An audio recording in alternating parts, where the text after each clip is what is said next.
Hello and welcome to NewsClick. President Obama has finally announced his long-awaited new policy in Afghanistan. To discuss the issue of what this implies for the US's Afghan strategy and what it implies for Afghanistan itself, we will discuss in the first part.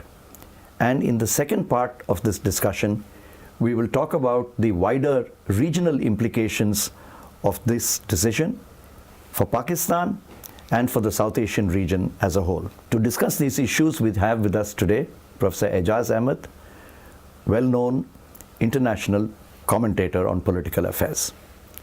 Aijaz, how do you see this in terms of the military and political strategy for the next 2 years? Does this really spell an exit strategy for the US? Well, let's start at the start. The two things that I found initially very striking about the speech of President Obama is that it is his first prime time address to the American people since he became president. He did not do it from the Oval Office, which is a traditional thing to do. He did not do it to a joint session of the US Congress. He did it from West Point Military Academy, Right. thereby announcing himself the war president.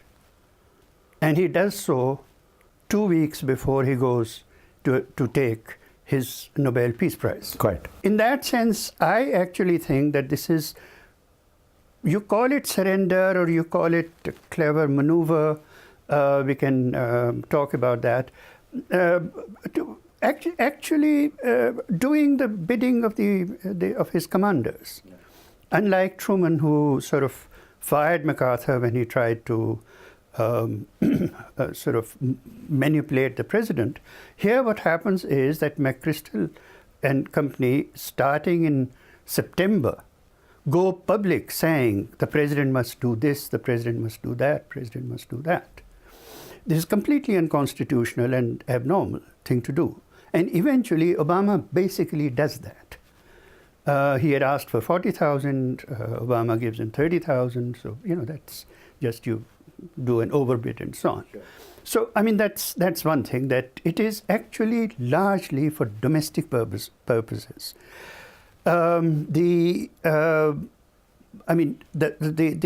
Republican right wing is breathing down Obama's neck. McChrystal is positioning himself to become the Republican Party candidate in the next round, and on the grounds that Obama did not give me enough troops. Let me just roll you back on two issues which you've raised.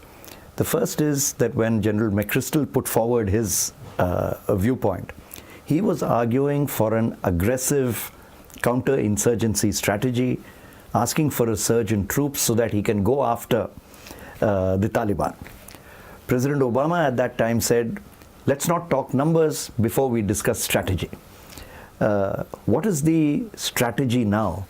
From what I read, Obama seems to be suggesting a strategy not of going after the Taliban, but of staying in the populated areas and defending them against the Taliban. It seems a far more defensive strategy than what McChrystal wanted. Well, it's not at all clear to me what Mr. McChrystal, General McChrystal meant.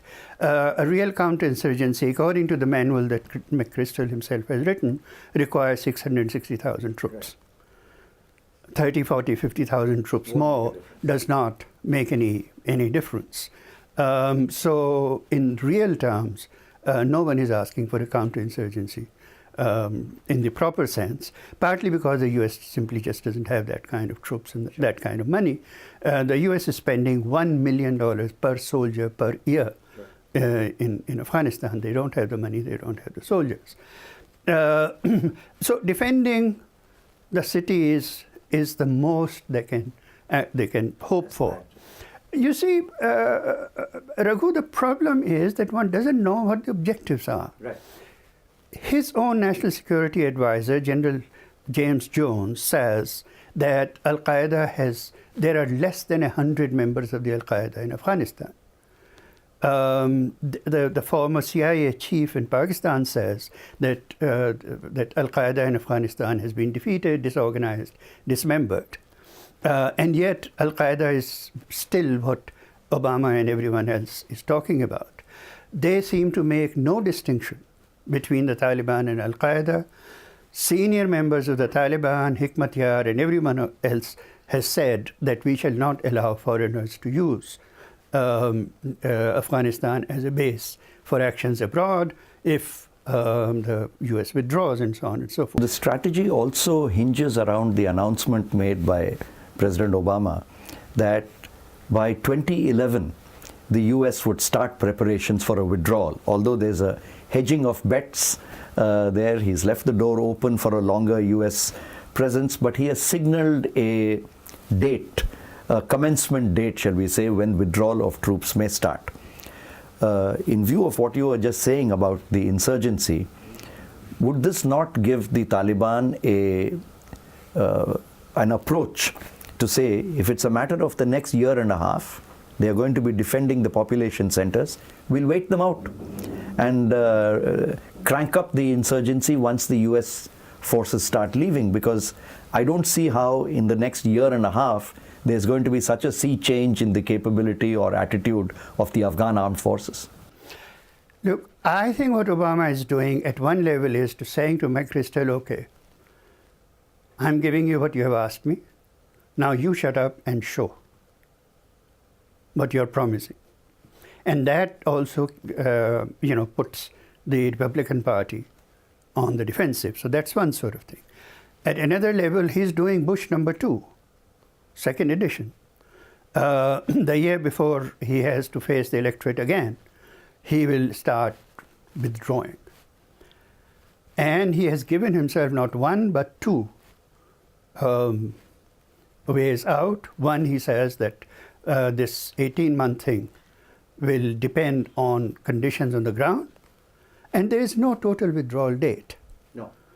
So basically, he'll do what Bush tried to do, that going into the elections, you will announce success, you will say, now we are going to start withdrawing, you will withdraw the same 30,000 that you have given them now. So you'll go back to the troop levels that they now have and face the electorate, hope to get himself elected, and carry on. What is also striking about this entire announcement is that although it was supposed to be a political and military strategy, I don't see a political dimension. Two things. One is, you are absolutely right. If 18 months is what they have to do, some 6 months of them is going to be so cold that no one is going to do anything. Right. And the other 12 months, they can just de-escalate and withdraw into the mountains, withdraw into Pakistan, whatever. And 18 months later say, okay, let's now do it. Secondly, there not being a political one, there are at least 2 or 3 aspects to it. One is that there is on the table a peace plan that Gulbuddin Hikmatyar has given explicitly, point by point, a 6-point plan, which I could actually read out to you. I have it with me. But we don't have the time for that, on the basis of which negotiations can happen any day. And Gordon Brown is saying that I am offering London as the place where these things can happen. Obama is very cool to that.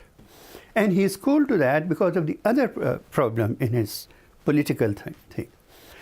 Look, Americans' presence in Afghanistan is lines drawn in the sands of history. Those sands will take care of those lines. But Afghanistan, Pakistan, India, China, Russia, Iran are going to stay where they are. And there is a conspicuous lack of engagement in that whole speech, a conspicuous lack of engagement with the issue of the regional powers. Right.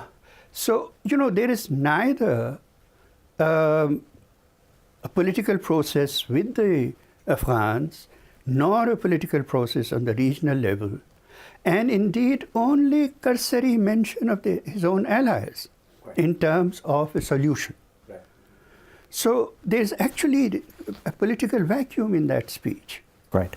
I think that's a good point at which we can take a break. But I'd like to leave our viewers with the major conclusion that Professor Aijaz put forward, namely that this strategy does not appear to be much of one.